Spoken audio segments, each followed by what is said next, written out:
Hello, you're listening to the Beijing Brief from the Thornton China Center at the Brookings Institution. This is part of the Brookings Podcast Network. My name is Ryan Hass. I'm the director of the China Center.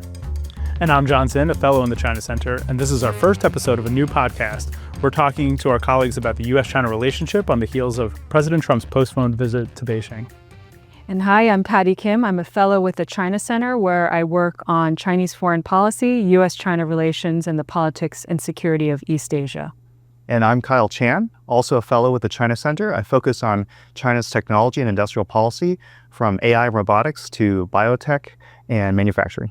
This podcast is part of our effort to try to bring some of our work here at the China Center and across Brookings to a wider audience. We have a lot of great work going on within our China Center. We have a strong roster of experts across our non-resident senior fellows and across the Brookings Institution.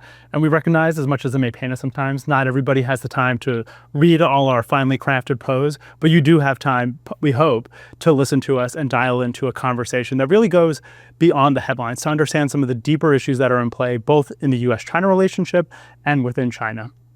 Thank you, John. President Trump was scheduled to travel to Beijing from March 31st to April 2nd for a summit with Xi Jinping, which would have been the first presidential visit in nearly a decade to China. But on March 16th, President Trump announced that he was asking to delay the visit by roughly a month because of the war in Iran. The announcement came just as the United States and Chinese trade negotiators were finishing 2 days of intensive talks in Paris to help set up the summit. Just a brief note. At the time of this episode's taping, the summit had not been rescheduled. It had just been postponed. We've just learned that the summit will be rescheduled for May 14th and 15th. Now back to the episode.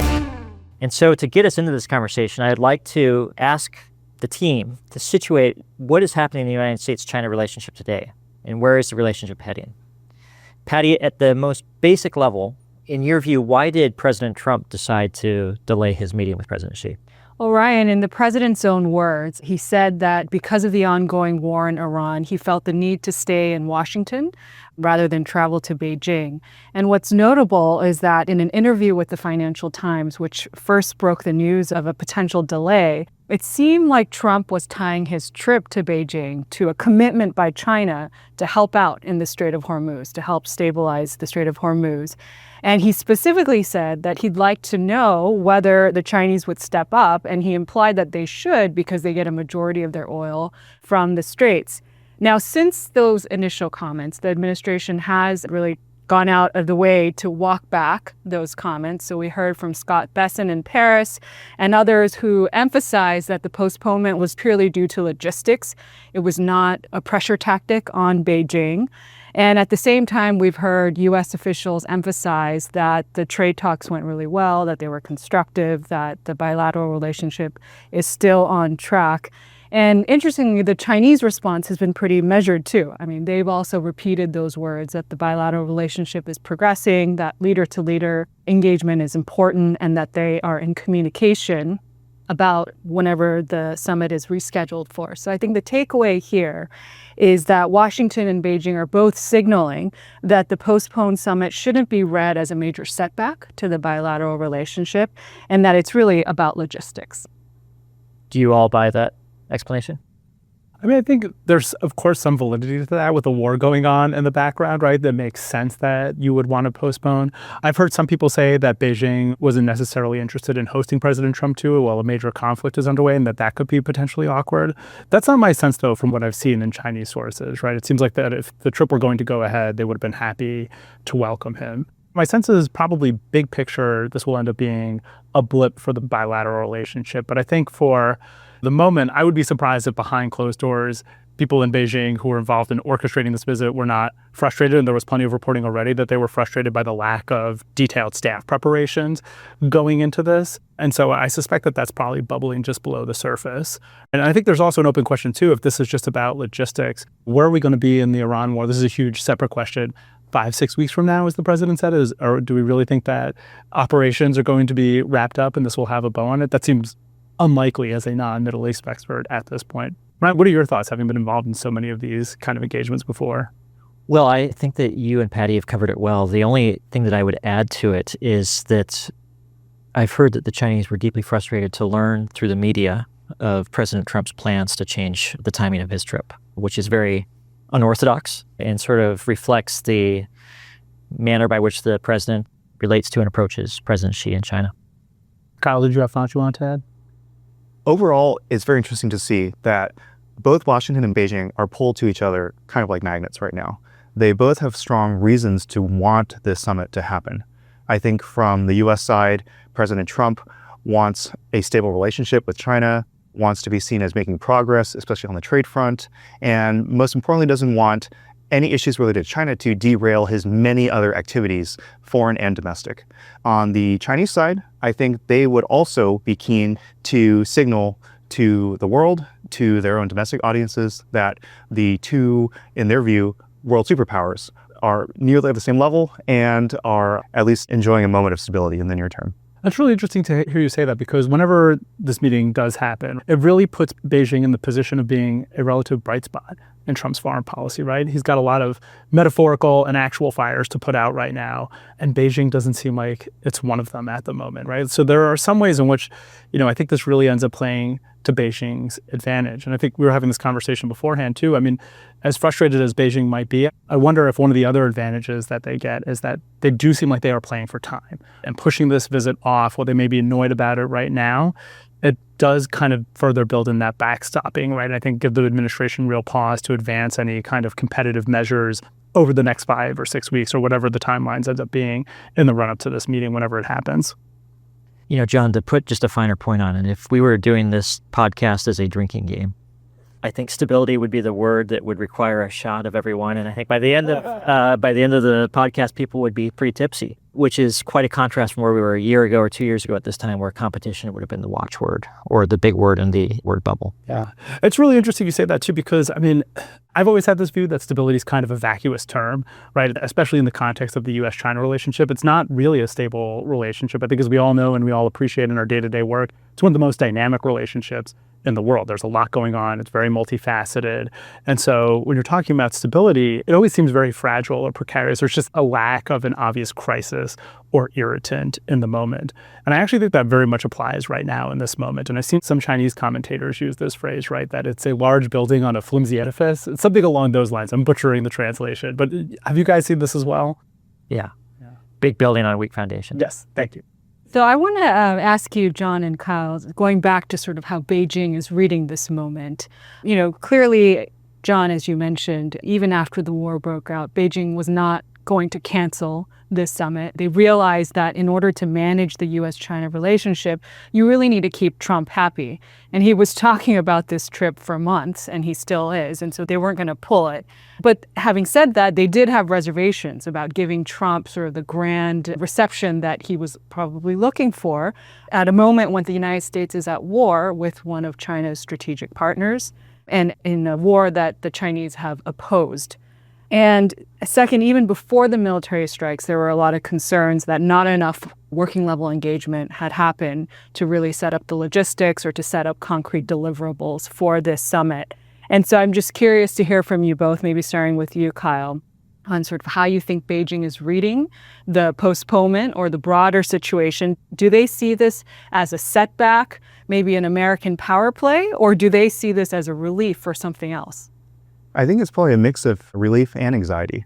On the one hand, I think that they had been hoping that the U.S. would prepare a bit more, that the talks would be more substantive, and they could put some real issues on the table. Maybe that wasn't how the U.S. was going to approach it, but maybe that was the hope from the Chinese side.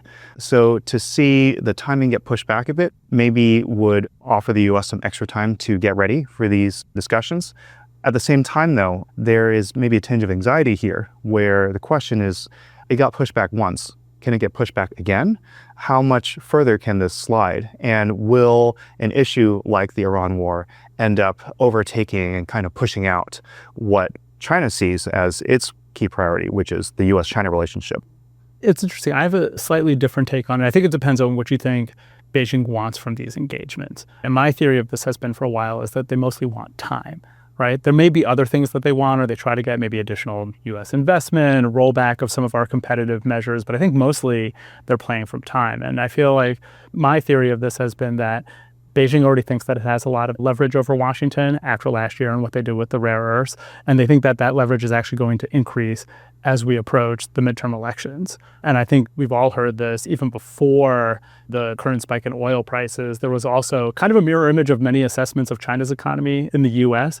They can see the frailties in our own economy, right? They can see the K-shaped economic growth, the problems in the labor market, right? And they think that those two dynamics, the political calendar and our economic frailties, they thought they were going to compound anyway in the run-up to the midterm elections, and that would give them more leverage. So if the theory is that Beijing wants more time and they think they're going to have more leverage over time, I could see them getting real benefit from the fact that this is delayed. And my thought was too, especially because the administration said that they wanted to do a series of engagements over the course of this year, that could actually diminish Beijing's incentive to have a big deal in this meeting. I mean, this is often the case with Chinese statecraft, right? The meeting is the objective. But I think that was going to be especially true for this meeting. So I know there was grumbling and grumpiness about not having more to offer, but I think we all agree that there were going to be pretty low expectations in terms of this meeting, right? Pattie, I want to ask you one question, especially because you've written a book on this now, about China's partnership with Iran. I know there's a school of thought in Washington that said that, this is somehow an indirect move to compete with China. This is great power competition through another vector, and that the moves against Venezuela and Iran in particular are designed to box in China. Somebody who's really looked at this closely do you buy that? I mean, what do you think of that argument? I think some people could spin it that way, but I don't really see it that way. I don't really know how squeezing Venezuela or Iran is really giving us an upper hand, giving the United States an upper hand vis-a-vis China. And of course, there's been interesting conversations in China as well about, how are they going to manage these situations, because the United States is taking out their partners. They're not really doing much beyond sort of rhetorical positioning where they say, we are for sovereignty and territorial integrity. We are against military action. And, the U.S. should return to the negotiating table to hammer out conflicts. But you don't really see the Chinese stepping up to assist their partners. And I'm sure there's questions about, should we be doing something more?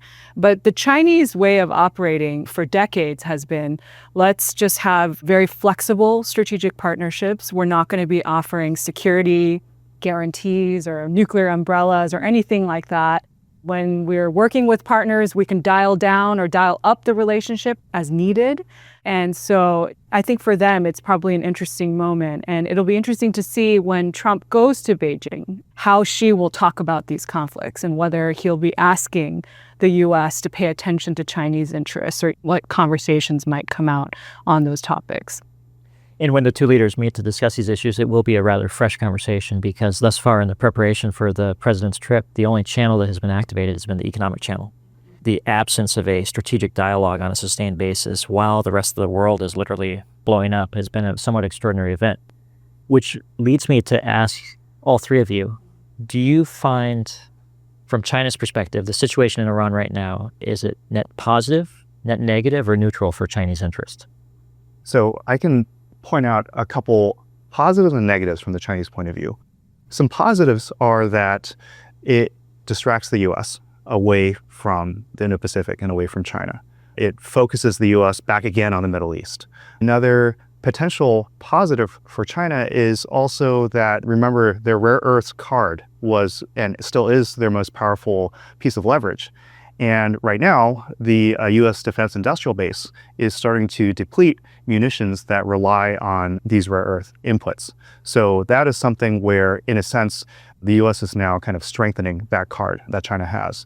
On the flip side, though, there are some risks from Beijing's point of view with this conflict dragging on. One is that even though it has taken many steps to build up a stockpile of oil, other goods that would pass through the Strait of Hormuz, there are concerns about what would happen to those supplies should this drag on.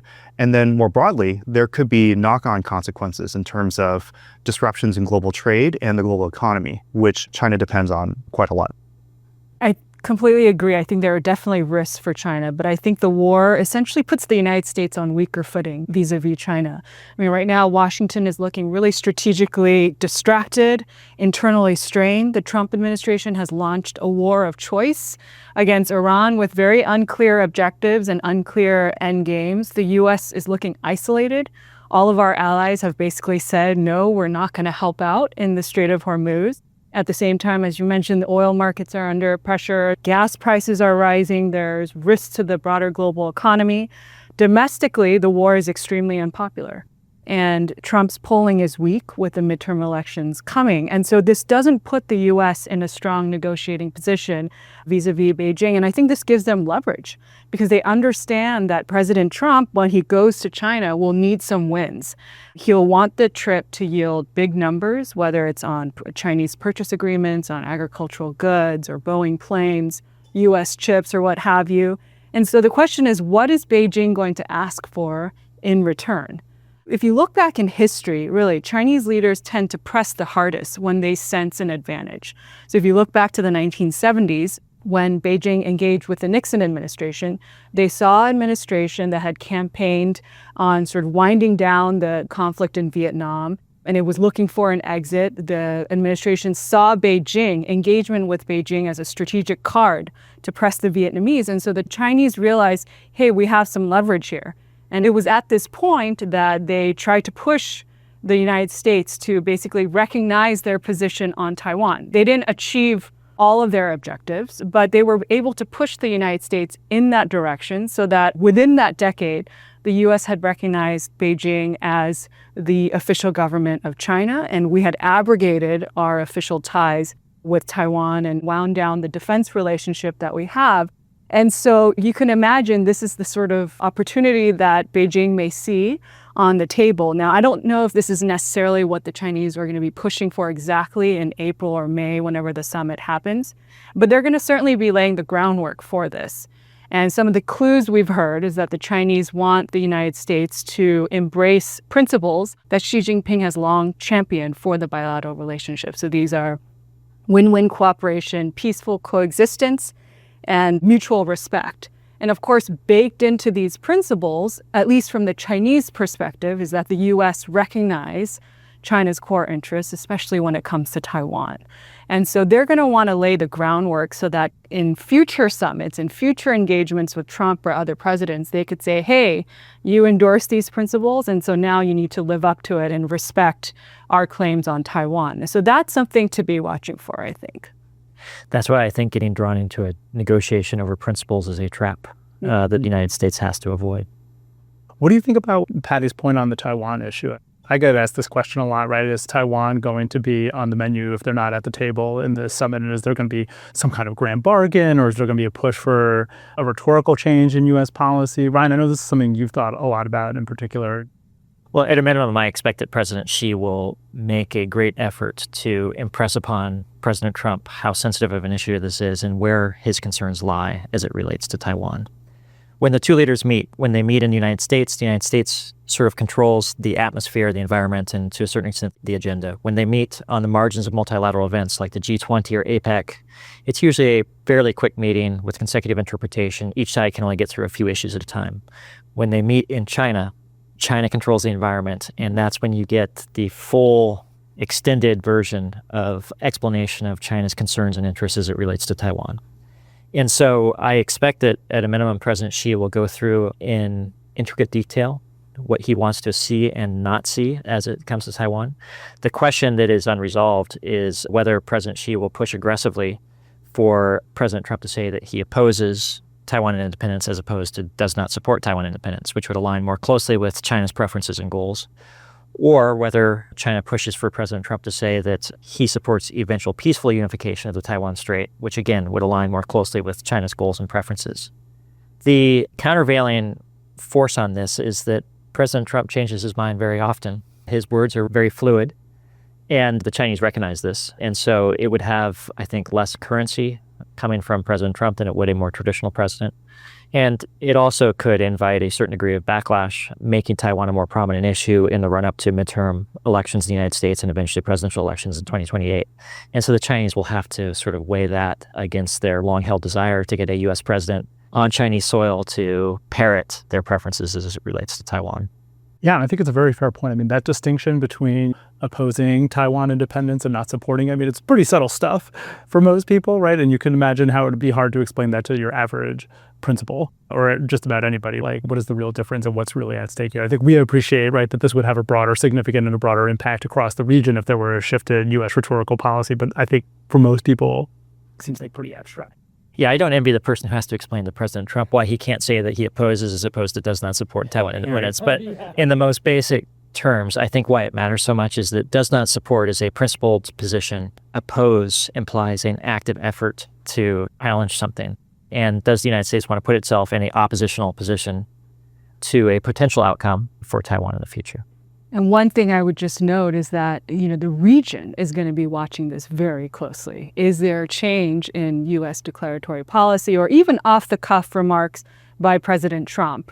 And it could, have ripple effects, especially given sort of the tensions that are already existing in the U.S. alliance network in the Indo-Pacific region. And I think if allies start to think that they could be on the negotiating table between the United States and China, that is a bad place to be for the U.S. And so there are going to be reverberations, even though these seem like rhetorical, nuanced discussions that have little relevance. Does anyone want to make a case that the awesome military capacity on display around Iran will have a deterring effect upon Chinese adventurism?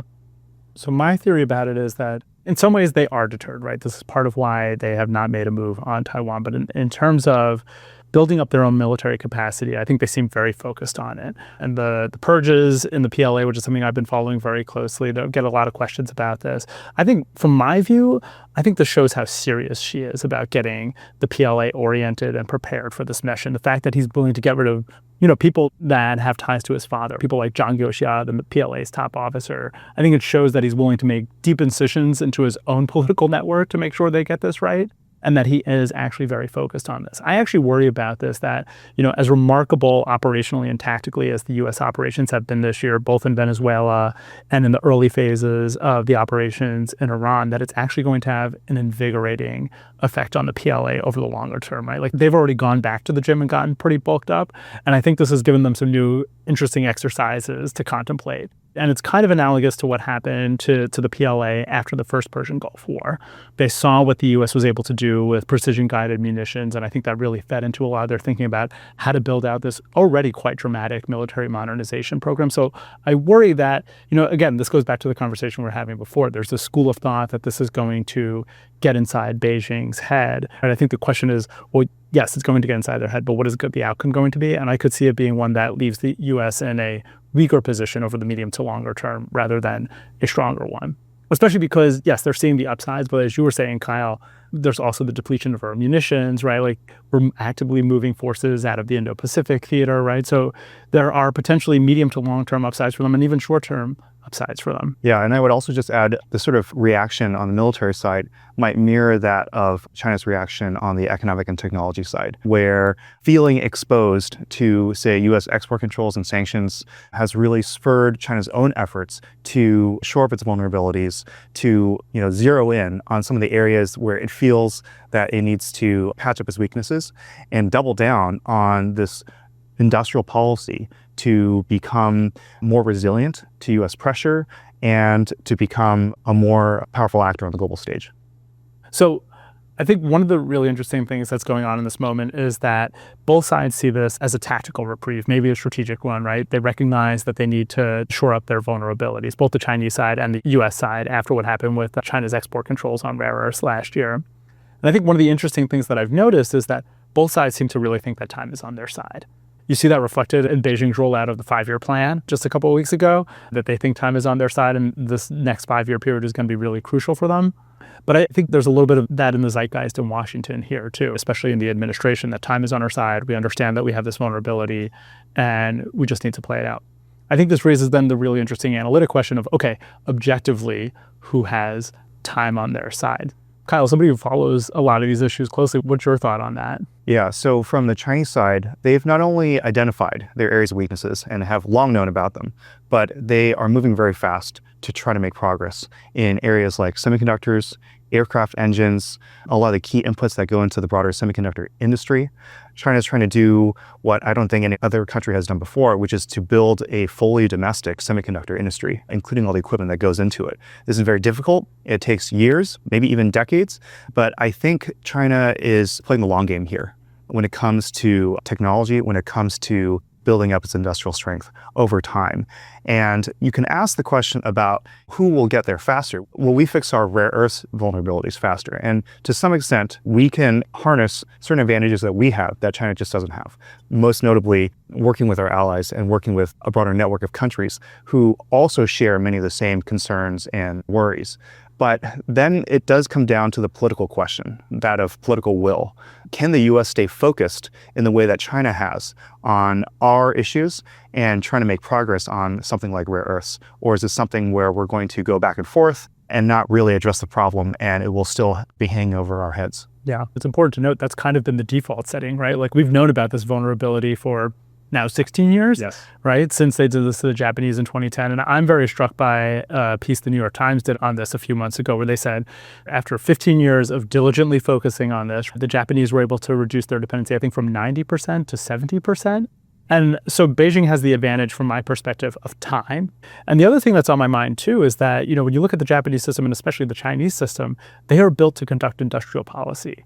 And we are, by definition, not. So I do think when you're thinking about the competition and who has time on their side in terms of remediating these vulnerabilities that the other side has, just institutionally, they are built for this in a way that our Commerce Department, despite the good work that they do, or others in the U.S. government, it's not even clear to me who would be the locus for that in the U.S. government. Like, how would we manage that? Like, the Defense Department part of it is kind of the most obvious part because they have such a close lash up with industry. But if you're talking about some of these civilian supply chain vulnerabilities, it's not clear to me who owns that. You need appropriations from Congress, which don't seem to be necessarily materializing at this point. So many people in the U.S. seem to think that time is on our side, but I worry that if you look at it objectively, that it's not. And I find that very worrisome going forward. Well, guys, we've put a lot on the table. I think that this conversation has helped situate how Iran plays into the U.S.-China relationship, as well as what we should be thinking about as the United States-China relationship goes forward. But before we close, I do want to ask each of you, what are a few of the signposts that you will be watching in the coming weeks and months to have an indication of the direction of travel of the U.S.-China relationship going forward? Pattie, maybe we'll start with you and then work over to Kyle and Jon. Sure. So what I would say is that while there's a lot of attention on this delayed summit, when is it going to happen, what's going to happen there, I'm going to be personally watching for what happens afterwards. And so less so on sort of the concrete deliverables that I think many of us could predict, like purchasing agreements, maybe investment. That would be sort of a new area that would be interesting. There's been talk about a potential board of investment and board of trade that the Trump administration has floated. So it'll be interesting to watch those deliverables. But what I will be looking at is how does the Chinese side articulate their demands? How do they describe the trajectory of the bilateral relationship? How do they frame the outcomes from the summit? Because this is going to tell us how Beijing is laying the steps to shape the terms of engagement going forward from this spring summit as the two sides look toward additional meetings, whether it's this year or beyond. Yeah, just building off of what Pattie said, I think Beijing usually does not surprise people. They usually telegraph things pretty far in advance. And I think some of the asks that they might put on the table, they might signal pretty clearly from early on. And some things to look out for are what we've talked about so far. Taiwan, trade and investment, potentially export controls might be another topic. So we'll see how the messaging is done by Beijing leading up to the summit. Yeah, I think from my perspective, I'm going to be more focused in the coming months on what Beijing does rather than what it says. I have very low expectations for what Beijing wants out of this. And I think this is a dynamic across administrations where the U.S. often wants a number of things from China, whether it's on the economic front or on the foreign policy front. And I think, not to be glib about it, I think Beijing a lot of times just wants us to stay out of their way for the most part. So I don't expect too many surprises from it. Part of the puzzle here is, given where we're at in the bilateral relationship, what does Beijing do with that, right? Given that you have this surprisingly resilient stability. What I'm looking for is how they treat our allies and partners in the region in this moment, since Trump has put such an emphasis on the bilateral relationship and the relationship with Xi Jinping. Because I think we could start to see, even over the course of last year, as the administration was focused on mollifying Xi after the post-Liberation Day walk down, they were pushing pretty hard on some of our allies across the Indo-Pacific. And I think we kind of hit the high watermark for that with what the Chinese did to Japan right after the meeting between the two leaders in Busan, where they rolled out export controls again against the Japanese, and again, without much pushback from the Trump administration. So I wonder if, even if this meeting is delayed, if Beijing sees the kind of good vibes that we have in the relationship now as signaling that they have an opportunity to push our allies and partners in the region even harder in the coming year, especially if the U.S. is distracted and primarily focused on the Middle East. Are there any domestic or elite political issues in China that you think we all should be following closely in the coming period? So big picture for domestic politics right now, I think the key motif so far in Xi's third term has been policy continuity. We've gotten a giant dose of that in the 5-year plan, and then this kind of operatic turmoil in the personnel ranks. And you can see this most conspicuously in the PLA, but it's playing out across the broader party state apparatus, right? But for the PLA alone, we did a paper a few weeks ago with CSIS where we think that it could be as many as over 100 generals who've been dismissed from their position during this most recent round of purges. And this is one of the things I've been really wondering about. How long is that tenable for in a Leninist system to have policy and politics operating on parallel tracks? At some point, the politics is going to start infecting the policy-making process. We haven't seen that yet under Xi Jinping. He's been able to divide the two, but that strikes me as challenging. Right? So I think we'll continue to see the fallout from the purges in the coming year, and then the political story is really going to become much more salient next year, right, as we go into 2027, and Xi really, in earnest, begins laying the groundwork for what will in all likelihood be his fourth term. From my perspective, I think that everything that you've said makes perfect sense. The Chinese would like relief from American pressure so that they have more space and room to grow. But I think that they also would like the ability to make a subtle but significant signal to the rest of the region that the United States cares more about its relationship with China than it does with its allies and partners, and that President Trump recognizes that Xi Jinping is his peer and that China is a peer of the United States in the international system. That is, I think, what the Chinese are aiming for, and that's why I think they will remain very interested in hosting President Trump in the coming period. The one asterisk I would add to the great list that you've put together of signposts is the possibility of President Putin traveling to Beijing. We know that he wants to travel in the first half of the year to China. We know that the Chinese are ready to host him, and there is some room that has opened up on China's diplomatic calendar. And so if President Putin does go to China, what signal will that send? How will that trigger or not President Trump? And so that's a space that we should watch going forward as well. Thank you guys for a tremendous conversation. I learned a lot and I enjoyed it as much. And thank you to everyone listening to us today to help unpack these complex issues. On behalf of the team at the John L. Thornton China Center, thank you for listening to the Beijing Brief. This podcast is produced by the Brookings Podcast Network. Our thanks to the production team, including supervising producer Ike Blake, senior producer Fred Dews, producers Ali Mathias and Virginia Schaus, audio engineer Gaston Reboredo, and video producers Daniel Morales and Teddy Wunson. Rachel Slattery designed the show's artwork. Also, thank you to our colleagues in the John L. Thornton China Center, Foreign Policy, and Office of Communications at Brookings for their support. To learn more about our research, visit us at brookings.edu/China Center. And to learn more about this podcast, go to brookings.edu/The Beijing Brief, or wherever you like to get podcasts.